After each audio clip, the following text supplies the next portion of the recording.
And I want to say to the public that we do expect, as we repatriate more and more Grenadians, and have other individuals maybe visit our shores, we do expect to find positive cases. The difference is that we expect to pick them up at the port, or pick them up immediately after they have come into Grenada, and be able to isolate quickly. And that is the only way that we can move forward. That is the only way that we can exist with COVID-19 in the world. And that is the only way that other nations that have been on lockdown and are going through the same journey like us of opening up are contemplating as the way forward. Stronger contact tracing, stronger quarantine methods, stronger port screening methods, and picking up those results as quickly and as early as possible.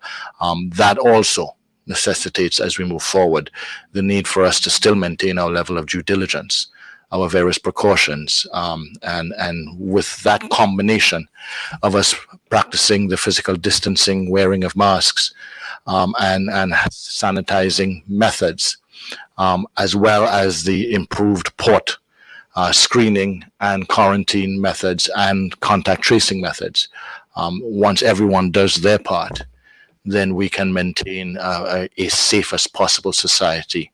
I want to specifically say, moving forward, remember, it is a case of balancing risks.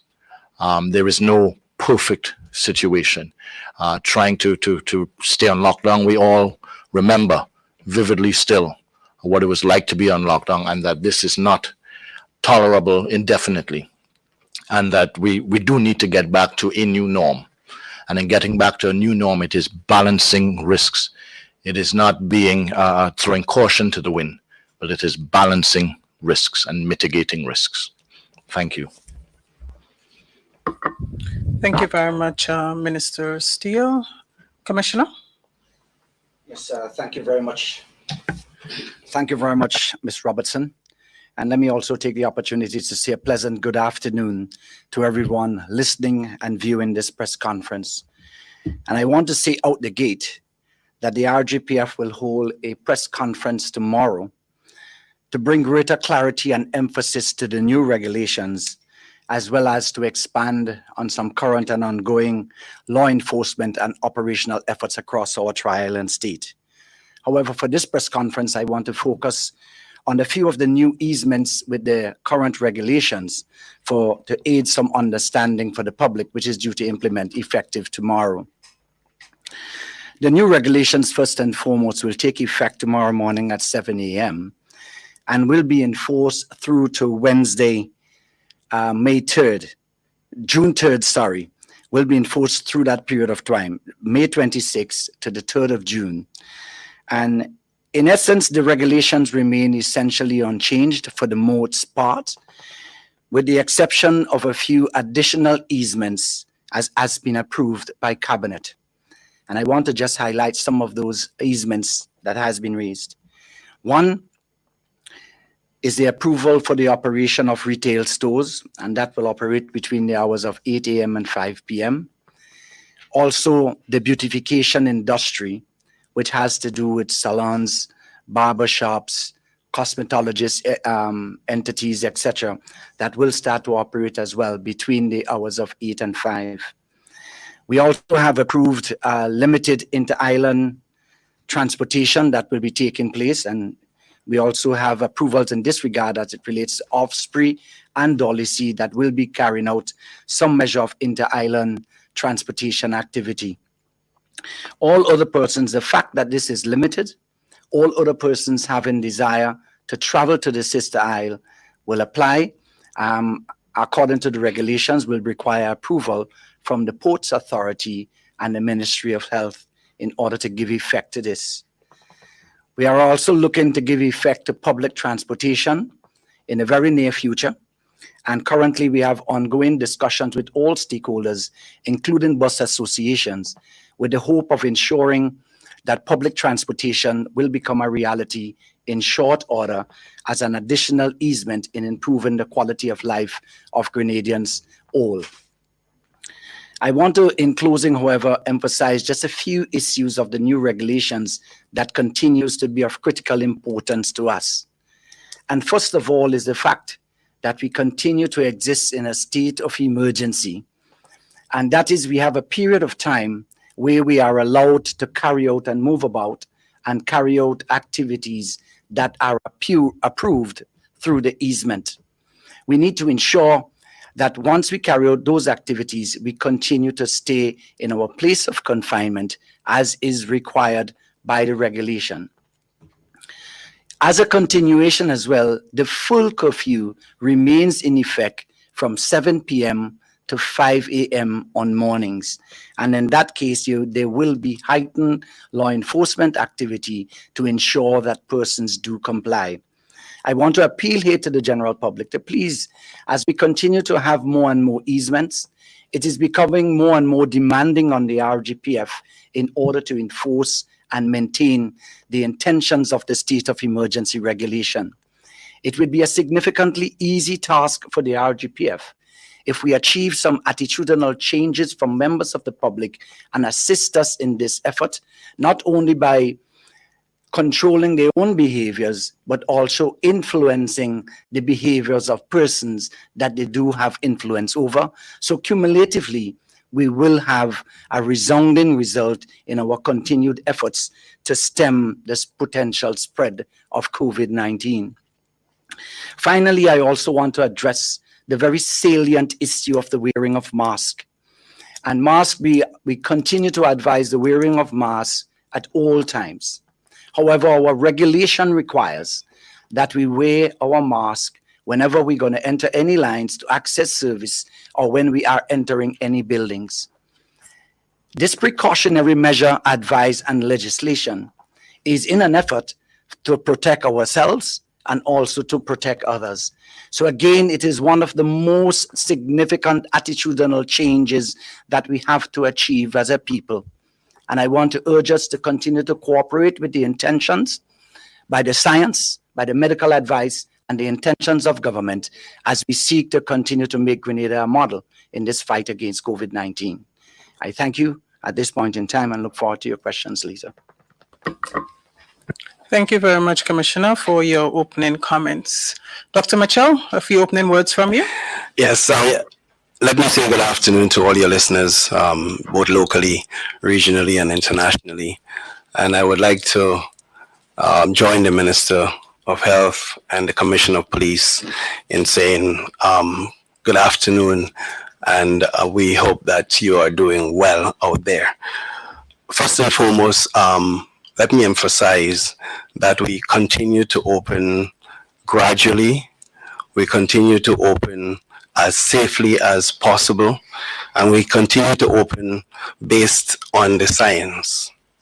I also want to reemphasize that in this period, the issue of vigilance, as was mentioned just now by the Commissioner, is of utmost importance. We can't, as we open, rest on our laurels and become less vigilant in terms of what we need to do. Although in the recent past, we have not had many cases, but we must remain vigilant as we go forward. We know of the disease, we know how it comports itself, we know that we can have asymptomatic persons out there, and though we're doing well at this time, we cannot lose sight of the main goal. And I want to reemphasize that we said here before that one of the key objectives is to ensure that we don't lose lives. We want to ensure that the health of the nation is of paramount importance and that we continue to do all and take all our decisions with that in mind. So I would stop here. I would not be as lengthy as my other colleagues in terms of our opening remarks, and I would open for questioning. Thank you very much, Dr. Mitchell. I'm just looking at the time and I see that it's 4:20. Minister, do you have an update for us at this time?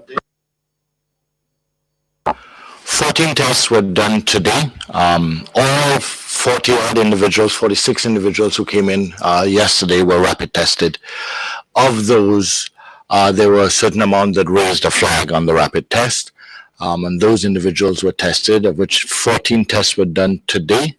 Of those 14, 13 are negative. One is positive. One of the individuals from the cruise ship is COVID-19 positive at present. This I'm treating differently because this one we expected in the process of repatriating. This was why we had these constant negotiations and discussions that resulted in delays of bringing our sons and daughters home. But it shows that our system of screening and our reason for being cautious is valid. So I want to thank those who were involved in that screening process yesterday and making sure that these individuals were quarantined. I want to use this as an opportunity to reinforce to those who did spend time in quarantine and did have some issues to say that this is why. This is why we asked them to go through that additional hardship, so to speak, or inconvenience before they came into Grenada fully. And that in our opinion, these individuals have not fully been brought back to Grenada. They are on our shores, but being held in quarantine. And in that quarantine process, we have picked up one individual that is positive. All individuals will remain in quarantine, and all individuals will be tested by PCR before they leave quarantine, regardless of whether they show any symptoms or not. That is to safeguard them and all of us in society in Grenada. Thank you very much for that update, Minister. So there we have it. There has been one additional COVID-19 positive case that was confirmed today. So that is the latest update from the ministry. And you would have just heard the minister explaining that this was particularly important for us in terms of repatriating Grenadians, the quarantine period, the significance of it, ensuring that persons are not immediately allowed to go into the population and therefore increase the potential for the spread of the disease. So the floor is now open for questions. Fellow journalists, is anyone ready? Mikey, I see your hand up. You can have a first go at it. All right. Hello to everyone. I just want to start with the last thing that we addressed first. In the persons who just came into Grenada, the one person who tested positive, were they screened prior to leaving that cruise ship? Did we have any prior knowledge that that person would have or could have been positive? Mikey, most of the cruise ships, if not all of the cruise ships, have given us assurance that individuals have been on the vessels and under quarantine conditions, and that we should be allowing them, like other countries have, and allowing them in as though they had done their quarantine. We felt differently.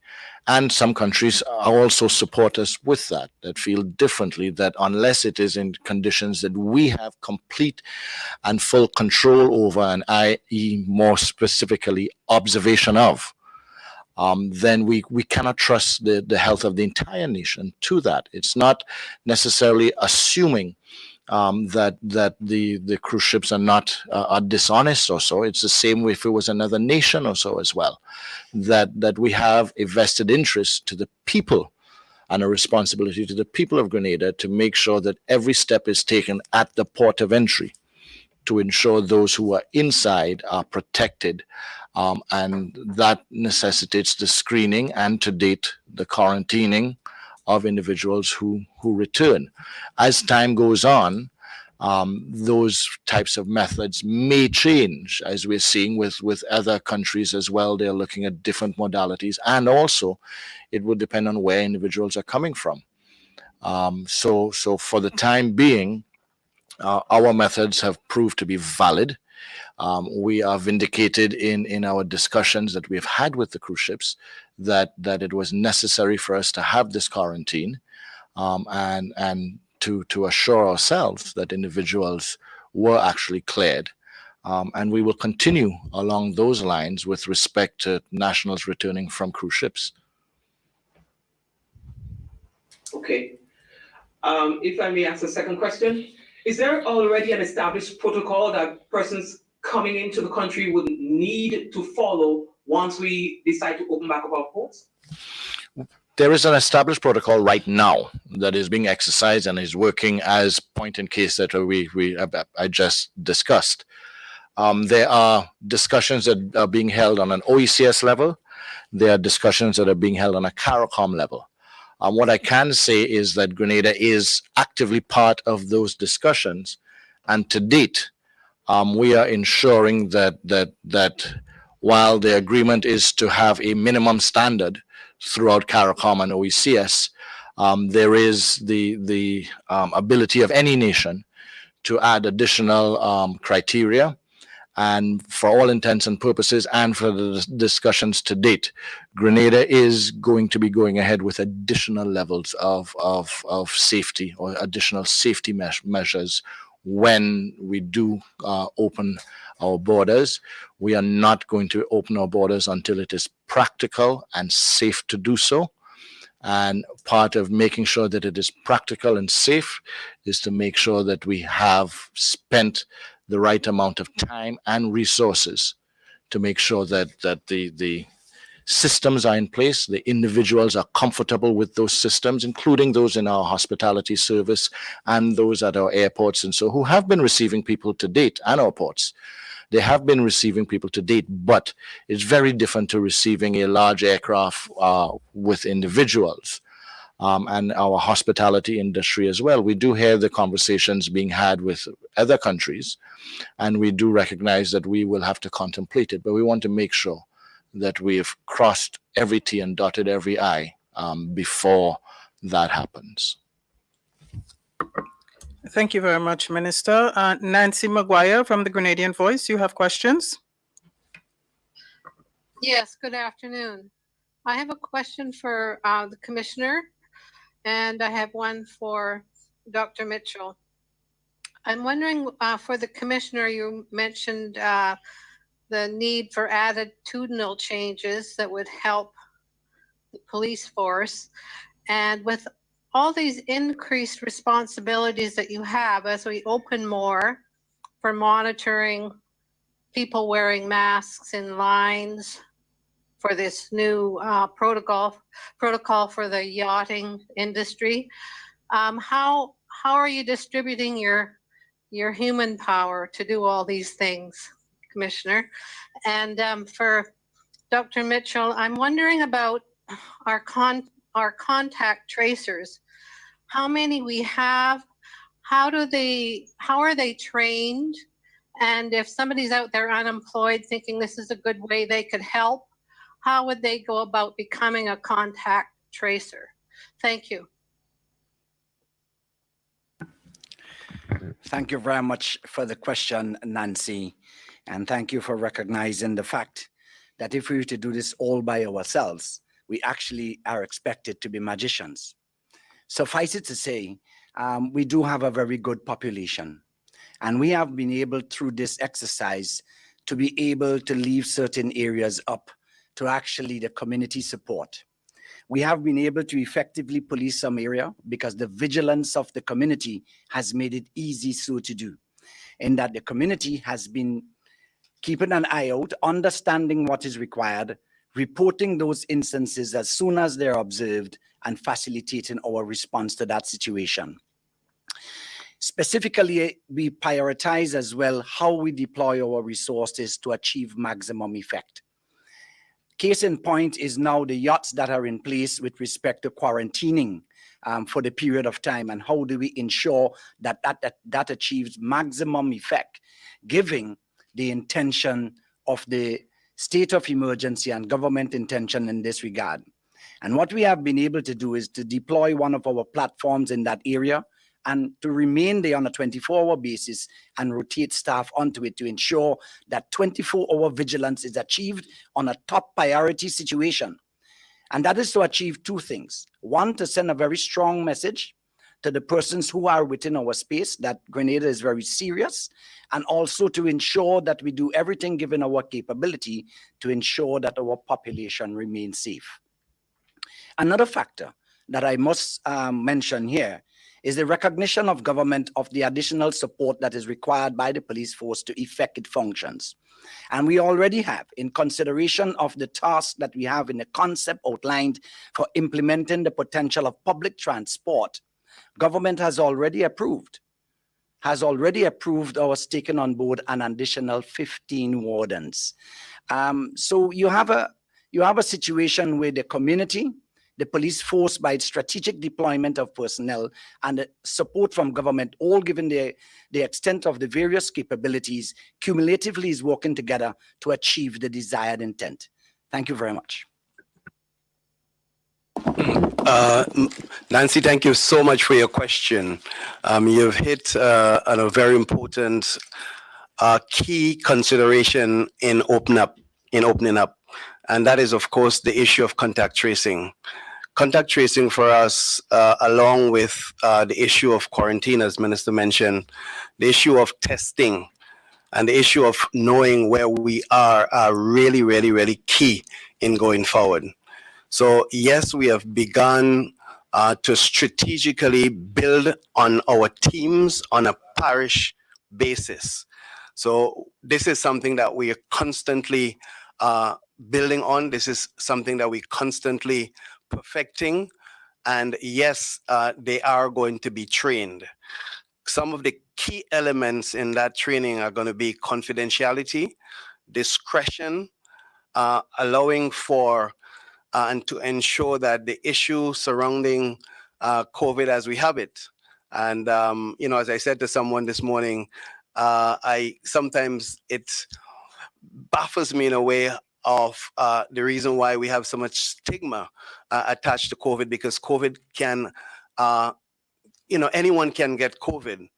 We saw what happened with the Prime Minister of the UK, Mr. Boris Johnson. We saw it happening to other celebrities and everybody, some, you know, lots of people. So the issue of stigma is something that we want to ensure that does not happen. But at the same time, we want to make sure that persons doing the contact tracing recognize that.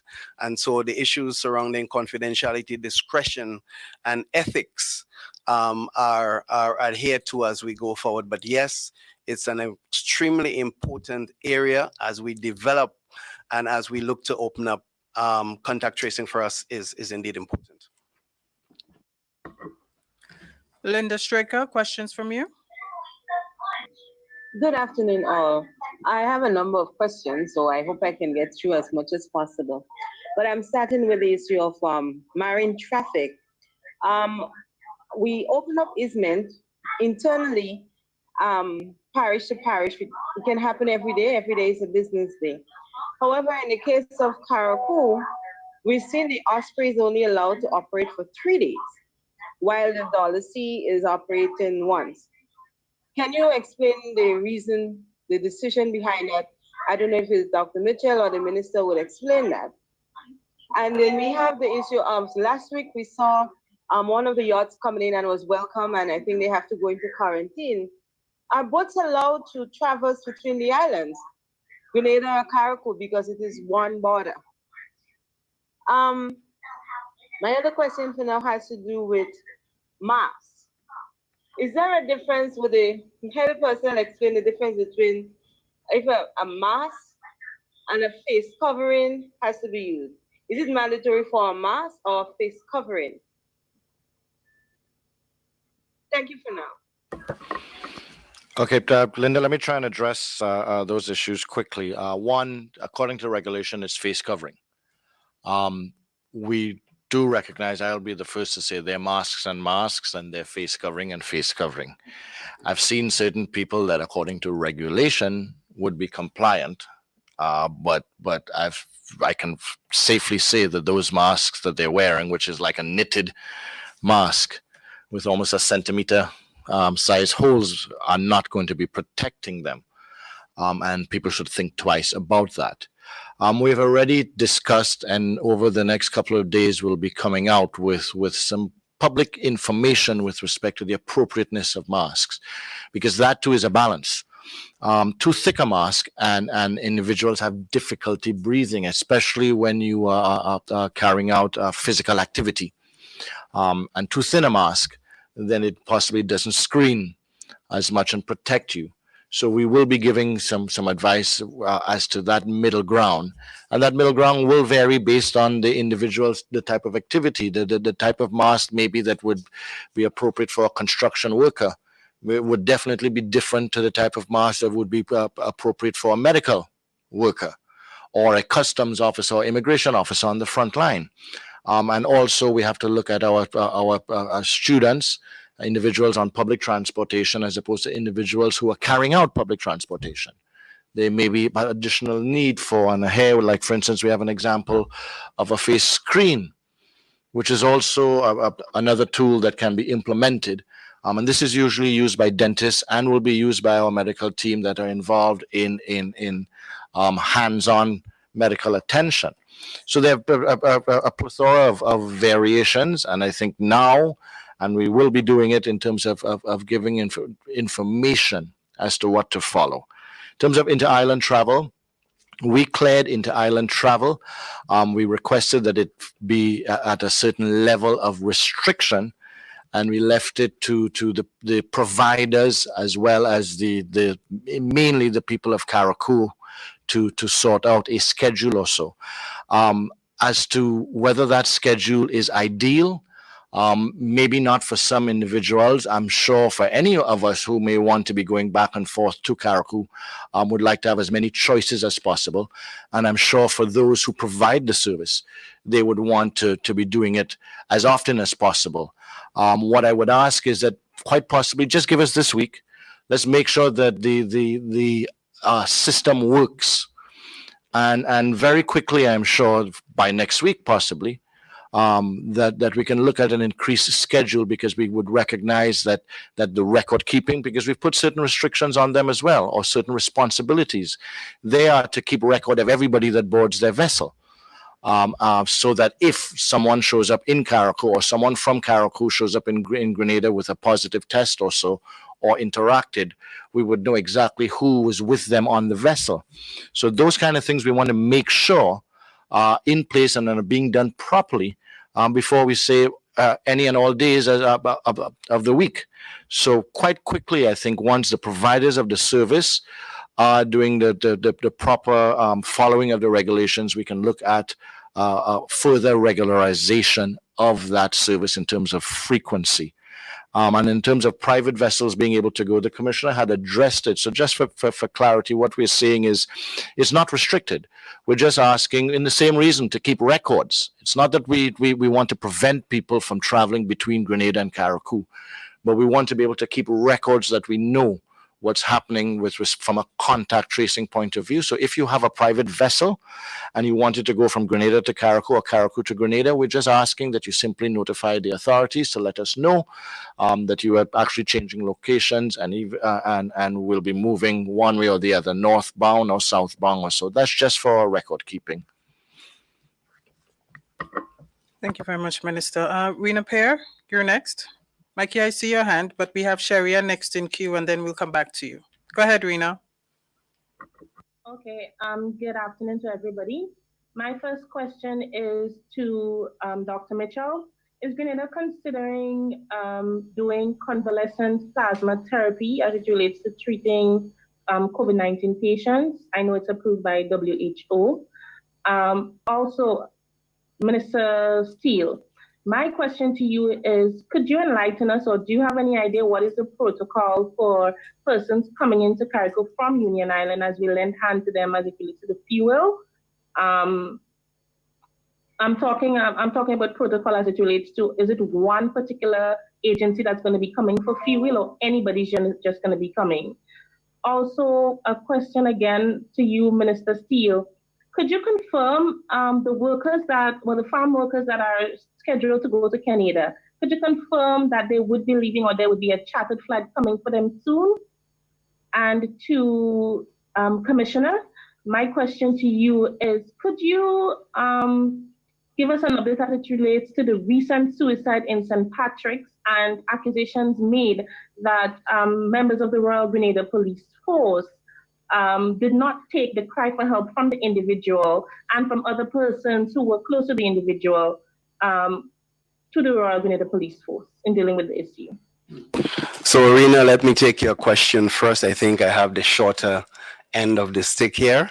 In terms of your question whether or not we are considering using plasma convalescence therapy or convalescence plasma therapy, just to say that, and we have said it before, that we continue to exercise all options going forward in terms of treatment of COVID-19. As the science continues to evolve and treatment applications and modalities continue to evolve, our scientists, our doctors at the hospital are continuously monitoring those applications, those regimes, and we're going to spare no effort to put our hands on the best treatment options that are available all over the world. And I hasten to say the word available because sometimes these treatment options are extremely difficult to get our hands on. But yes, we are going to consider all options in treating our patients.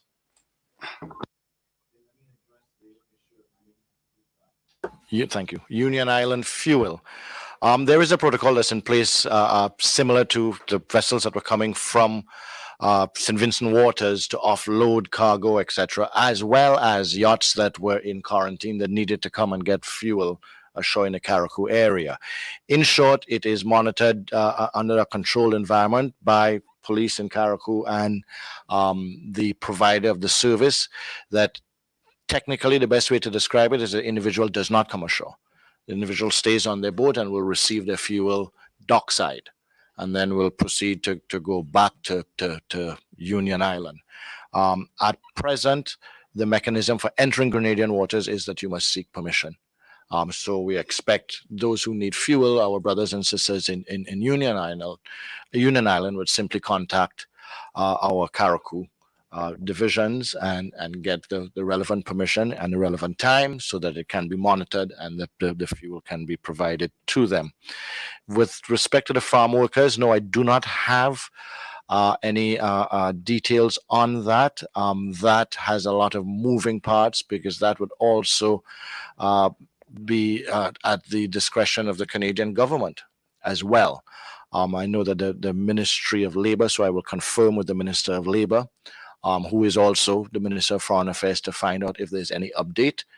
And if I do have an update, I will let you know during the proceedings here or to the team, GIS team, so they can let you know as soon as possible.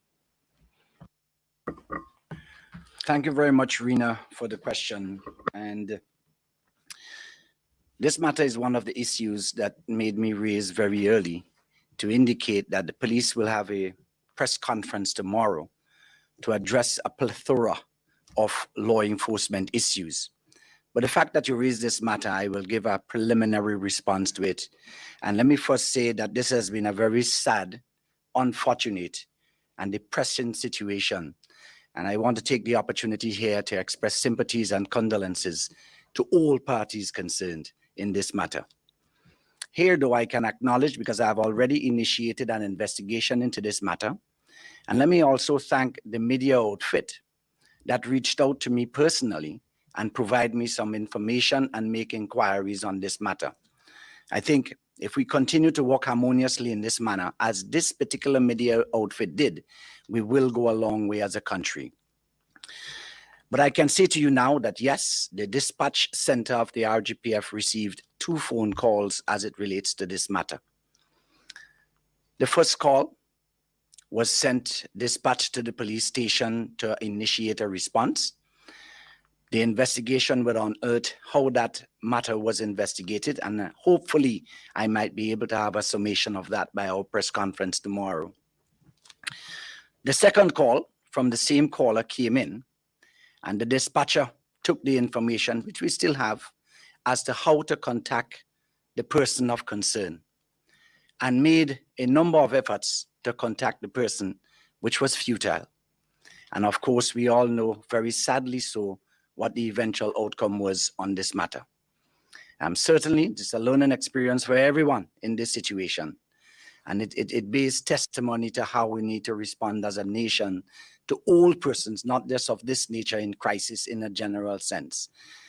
This matter has my personal attention, and I definitely will follow it through to the end to have clarity as to whether or not the RGPF had an opportunity to prevent something negative from happening one way or the other, and whether or not we treated with the information we received in the correct manner. So thank you very much, and condolence and sympathies again to all parties concerned. Sherry Anwell.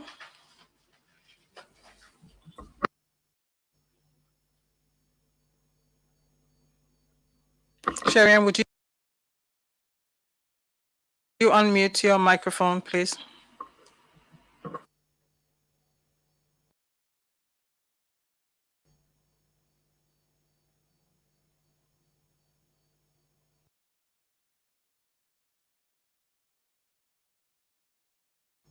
You're still on mute, Sherry. Okay, so what I'll do, I'll go to Raul Patterson, who is holding, and we'll come back to you. Raul, are you there? Yes, I'm good. Go ahead. Go ahead, Sherry. Go ahead. Raul, we'll come to you next.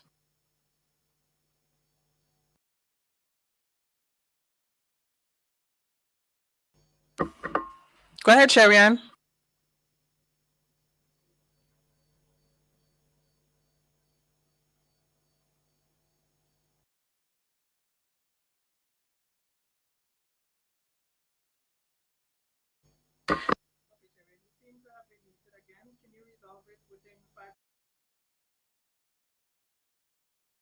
If not, we have to go to Raul.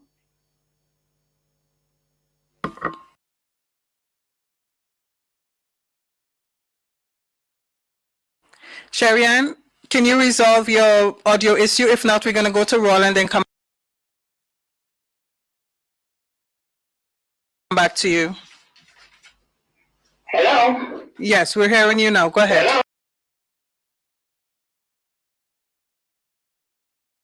We're hearing you now. Go ahead. Yes, my question is in general. What I am trying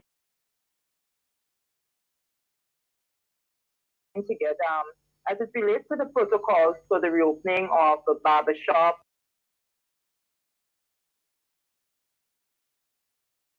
the hair salons, nail techs, and so. If there will be further easement based on the fact that these professions entails closer contact between the person offering the service and the person that's going for the service, as it relates to the 6 feet social distancing and so. So will there be any amendment to the protocol as it relates to these businesses now that they have been given the permission to be reopened? But let me say that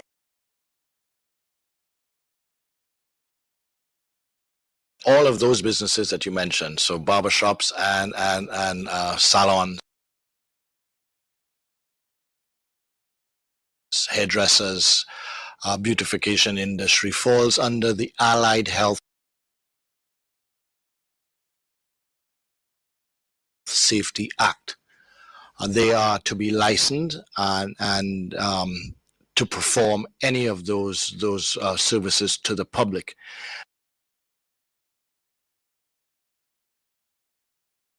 And in getting that license, they are to comply with the various safety measures. The safety measures that existed before COVID, with respect to keeping their clients safe. Those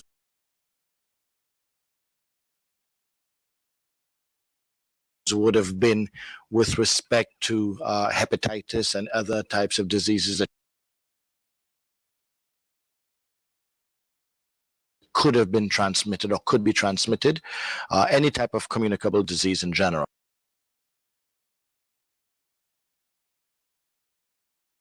But now with COVID, there's an extra level of protection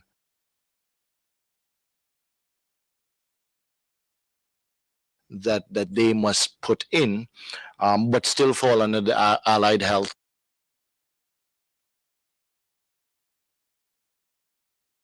Act, and we intend to have that act enforce their operations. In fact, no one is supposed to open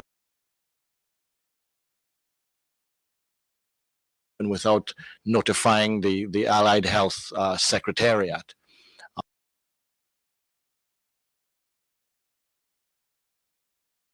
That they have intentions of opening, and then would receive that response or permission to go ahead. And that is not using our COVID laws, but using our Allied Health Safety Act laws, that they must be compliant there.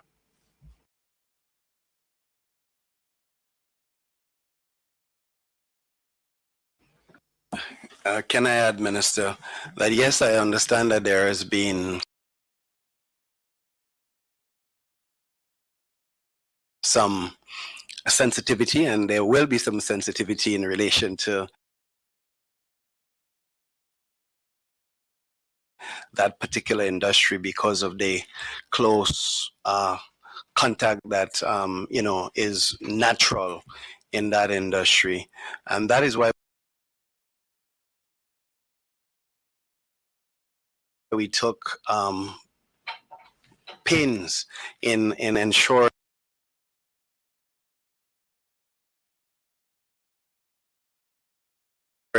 that this industry was not open 2-3 weeks ago, because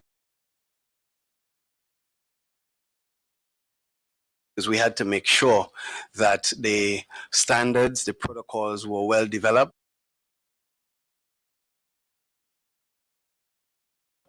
and that they were understood. Now that we have developed them,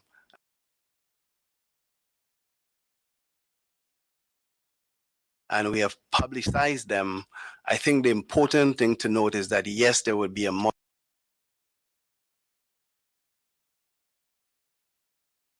monitoring system to ensure that those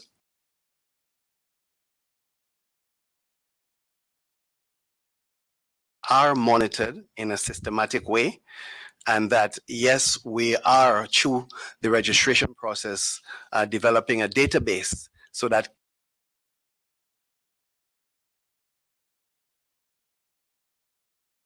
that can be appropriately and adequately done. So I understand the nervousness, but it was not done just, okay, we got up yesterday morning and say, beautification, you can open now. It was done after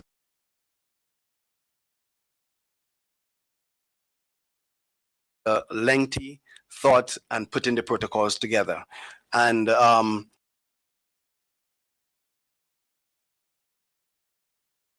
inherent in those protocols are the main elements, and we're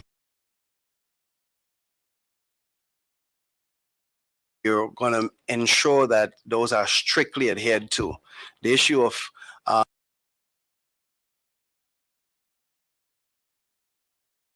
mask wearing or use of face covering, appropriate face covering, the issue of social distancing are going to be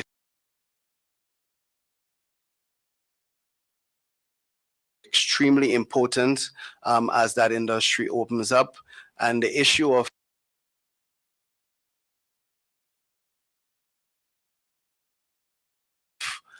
ensuring that we have no accumulation or gathering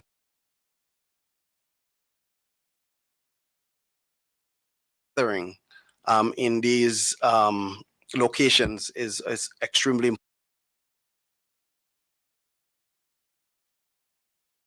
important as well. So all of these places are expected to adhere. If not, regretfully,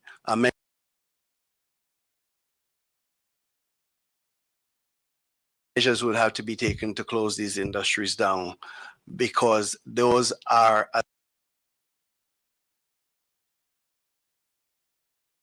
as we said, areas where the proximity and the close connection are unavoidable because of the kind of service that they provide.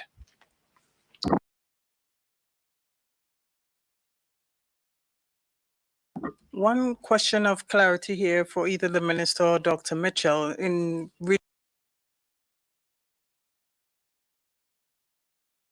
relation to this particular industry. When we spoke about the inter-island transportation manifest are required now for contact tracing purposes, are we similarly going to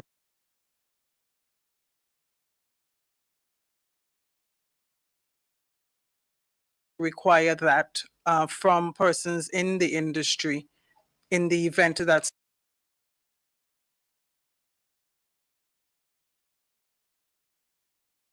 something were to show up later? The list of the individuals that they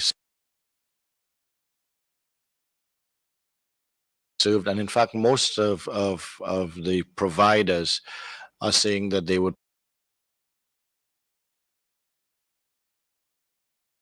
prefer to operate on a reservation system or appointment system. But where that is not possible, they need to have that list of individuals that were there together, and the waiting area needs to be spaced out completely.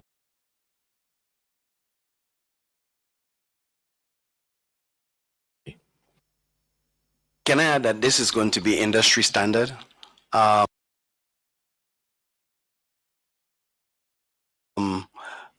of the places that we're going to be moving to open in a systematic way will have to, and I speak to, for example, call centers that we're contemplating to open,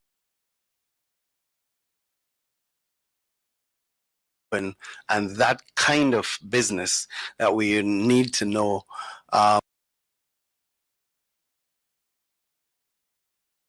everyone who's been there to be able to do appropriate contact tracing. So I think the construction industry has done that extremely well. And I really, really admired how the protocols were followed. And so on any construction site, for example, anyone entering that construction site, be it a worker or a visitor, they would have to be registered going forward. So that is extremely important going forward. I think just to add and touch on a point that Commissioner had raised earlier, we saw it in the construction industry, and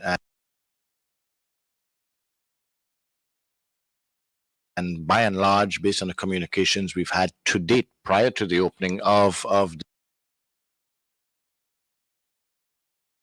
the beautification industry, the desire of individuals to be compliant and a recognition in their sector also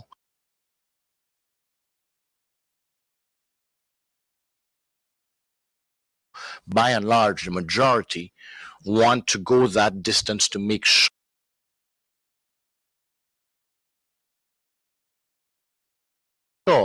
that not just that they can open as safe as possible to the public,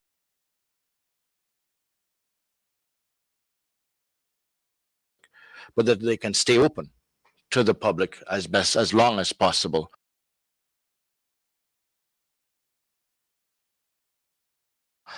So we found in general, and we look forward to that industry or that sector assisting in regulating itself to and maintaining that standard that we're asking them to keep.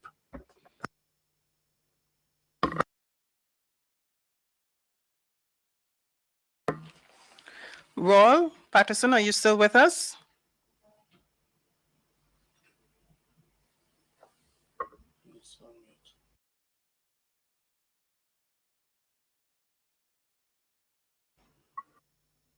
Roll, please unmute and you can go ahead with your questions.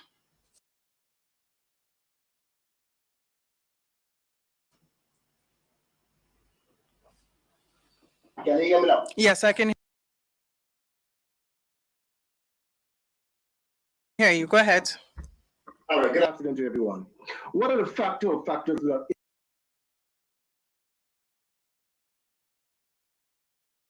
influence for the reopening of the ferry service? And secondly, what are the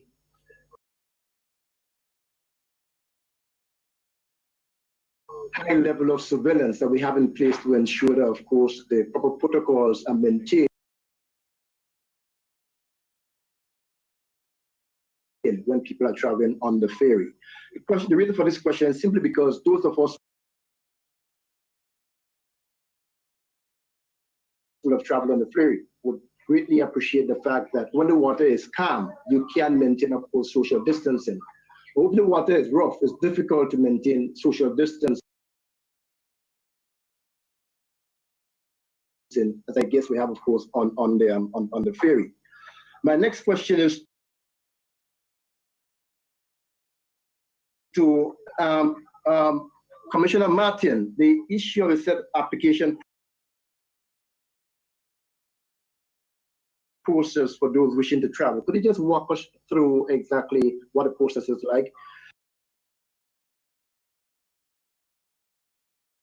And my other question is that the last time we spoke,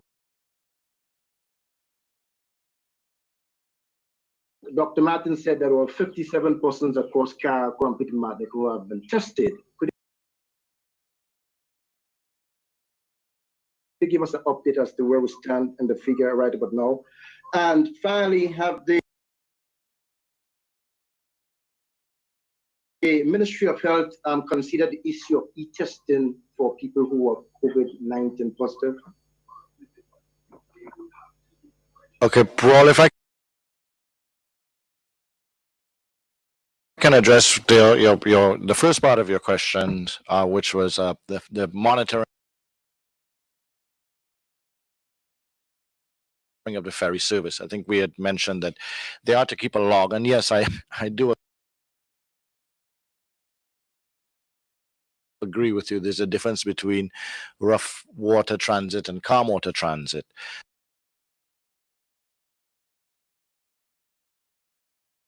That is one of the reasons why we're looking at this limited or this phased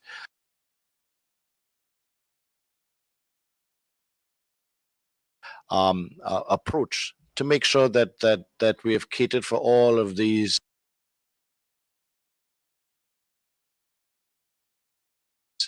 possible eventualities. It's not with the expectation that this week we'll be able to witness a rough passage and a calm passage, but that this week we will be able to witness with the limited service the various control mechanisms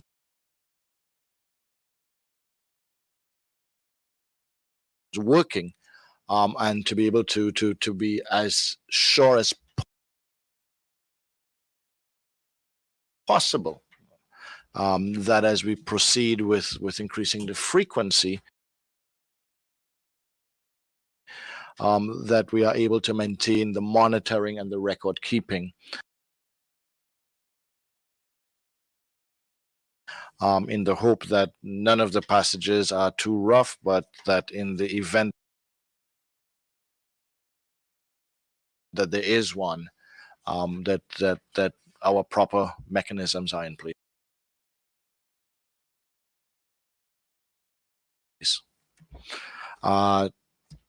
You had asked about e-testing. I'm not sure what you are referring to with respect to e-testing. I know that some other countries have the ability that on the internet you can apply for a test and it is sent to you, and you do the test at home and send the actual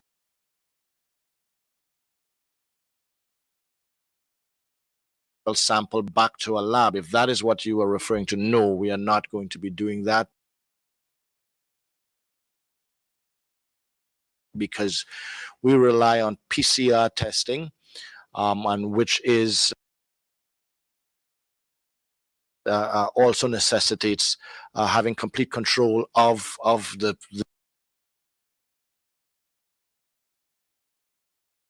the logistics from individual all the way to the lab. That is a safety measure that we insist on. And in terms of the number of tests done to date,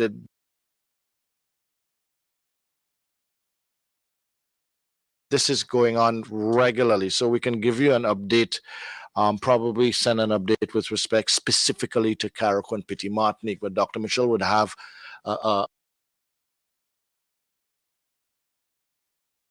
national figure, but we don't have it at our.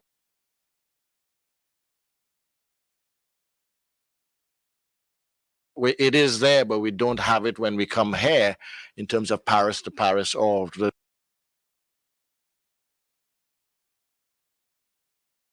the difference between Grenada, mainland, and Carriacou and Petit Martinique. But that can be gotten for you.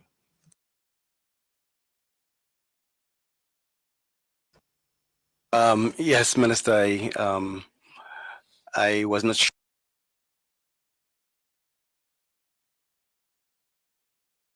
sure what Royal Patterson was referring to on testing and the issue of the 57. That was specific to Carriacou.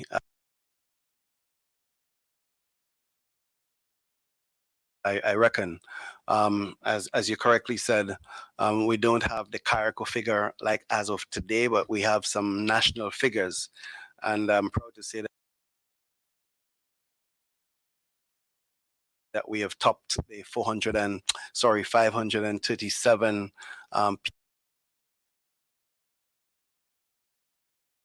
PCR tests. We continue to test almost every day, and we have topped the 3,000 rapid tests. So we continue to motor on as we continue to screen, because this for us is extremely important. Without continuous screening, without a systematic screening method, that we cannot say for sure that we don't have the virus circulating there. So that is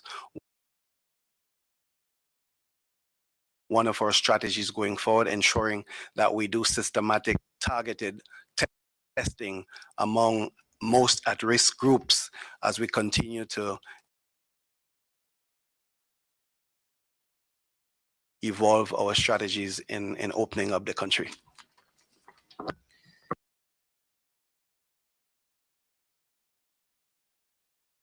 And Raul, just for me to address the last part of your question as it relates to application for